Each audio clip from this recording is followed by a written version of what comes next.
Olá, povo amado de Deus, que a paz do nosso Senhor e Salvador Jesus Cristo esteja na vida de todos nós em mais esse dia que Ele nos concede para vivermos. Eu sou o Francisco Isidório e quero compartilhar hoje com vocês um pouco do estudo da Palavra de Deus. Eu quero aqui hoje, através desse estudo, compartilhar com todos vocês as lições espirituais da coluna.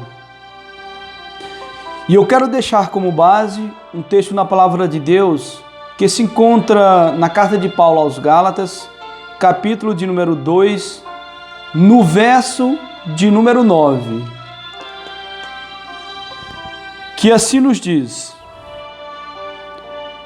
E conhecendo Tiago, Cefas e João, que eram considerados como as colunas, a graça que se me havia dado, deram-nos as destras, em comunhão comigo e com Barnabé, para que nós fôssemos aos gentios e eles a circuncisão. Bom, meus irmãos, esse texto sagrado se encontra aqui em um momento em que Paulo está falando a respeito da inconstância dos Gálatas.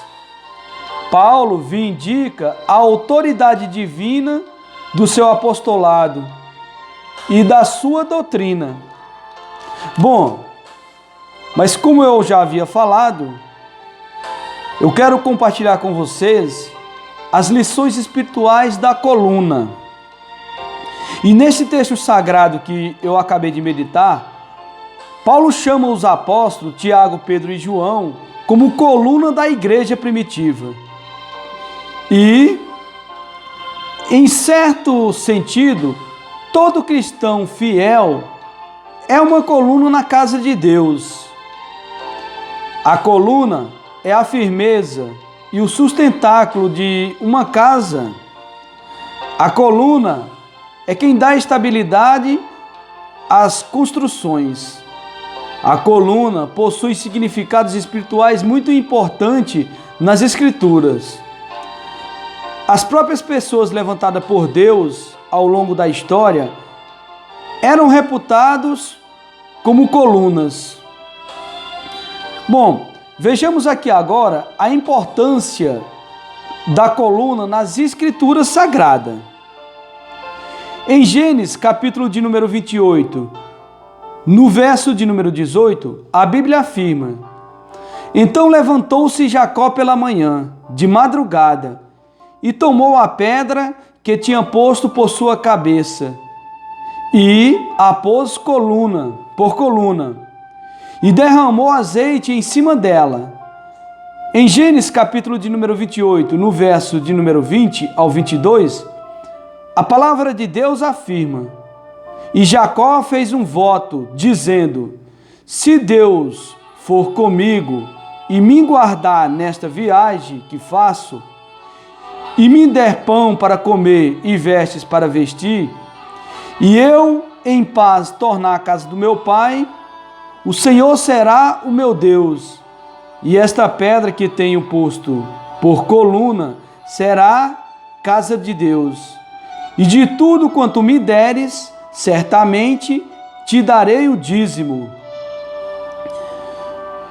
Em Gênesis, capítulo de número 3, capítulo de número 31, no verso de número 13, o Senhor disse a Jacó: Eu sou o Deus de Betel, onde tens ungido uma coluna, onde me tens feito o voto. Levanta-te agora, sai-te desta terra, e torna-te à terra da tua parentela. Já em Gênesis capítulo 35, no verso de número 14, a Bíblia diz: E Jacó pôs uma coluna no lugar onde falara com Deus, onde falara com ele, uma coluna de pedra, e derramou sobre ela uma libação, e deitou sobre ela azeite.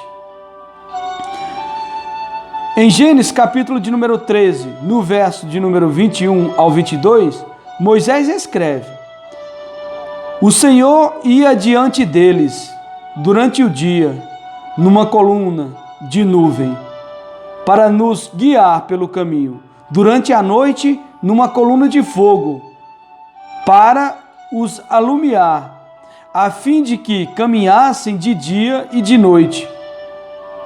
Nunca se apartou do povo a coluna de nuvem durante o dia, nem a coluna de fogo durante a noite. Em Números, capítulo de número 14, no verso de número 14, Moisés afirmou: até os povos pagãos sabia que o Senhor habitava no meio de Israel, que era visto face a face e que ia adiante deles numa coluna de nuvem de dia e numa coluna de fogo de noite. Em 1 Samuel, no capítulo 2, no verso 8, Ana afirma no seu cântico sobre o Senhor: levanta o pobre do pó e desde o esterco exalta os necessitados, para fazer assentar entre os príncipes, para o fazer herdar o trono de glória, porque do Senhor são os alicerces da terra, e assentou sobre eles o mundo. Em 1 Reis, no capítulo 7, no verso 21, a Bíblia descreve os nomes das duas principais colunas que sustentavam o templo de Salomão, dizendo: depois levantou as colunas no pórtico do templo, e levantando a coluna direita, chamou o seu nome Jaquim, e levantando a coluna esquerda, chamou o seu nome Boaz. No Salmo 144, no verso de número 12, Davi profetiza os nossos filhos como colunas, dizendo: para que nossos filhos sejam como plantas, bem desenvolvida na sua mocidade, para que nossas filhas sejam como pedras de esquinas lavradas, como colunas de um palácio. E em Provérbios, capítulo de número 9, no verso de número 1, Salomão afirma: a sabedoria já edificou a sua casa, já lavrou as suas 7 colunas de um palácio. Em Jeremias, no capítulo 1, no verso 18 ao 19, o Senhor constituiu o profeta Jeremias como coluna, dizendo: eis que te ponho hoje por cidade forte, e por coluna de ferro, e por muros de bronze, contra toda a terra, e contra os reis de Judá, e contra os seus príncipes, e contra os seus sacerdotes, e contra o povo da terra. Em Gálatas capítulo 2, no verso de número 9, Paulo afirma que Tiago, Pedro e João eram reputados como coluna da igreja primitiva. Em 1 Timóteo, no capítulo 3, verso 15, Paulo ainda afirma que a igreja do Deus vivo é coluna e firmeza da verdade. Para concluir, meus irmãos, em Apocalipse, no capítulo 3, no verso de número 12, Jesus nos fez uma promessa dizendo: a quem vencer, o farei coluna no templo do meu Deus, e dele nunca sairá. E escreverei sobre ele o nome do meu Deus e o nome da cidade do meu Deus, a Nova Jerusalém, que desce do céu, do meu Deus, e também o meu novo nome. Portanto, todo crente fiel e vencedor é uma coluna firme e inabalável na casa do Senhor. Bom, esse foi mais o nosso estudo de hoje, mais um dos nossos estudos de hoje, da Palavra de Deus. Que possamos cada um de nós permanecermos firmes na promessa do Senhor e que cada um de nós sejamos uma coluna na casa de Deus. Aqui falo eu, Francisco Isidório.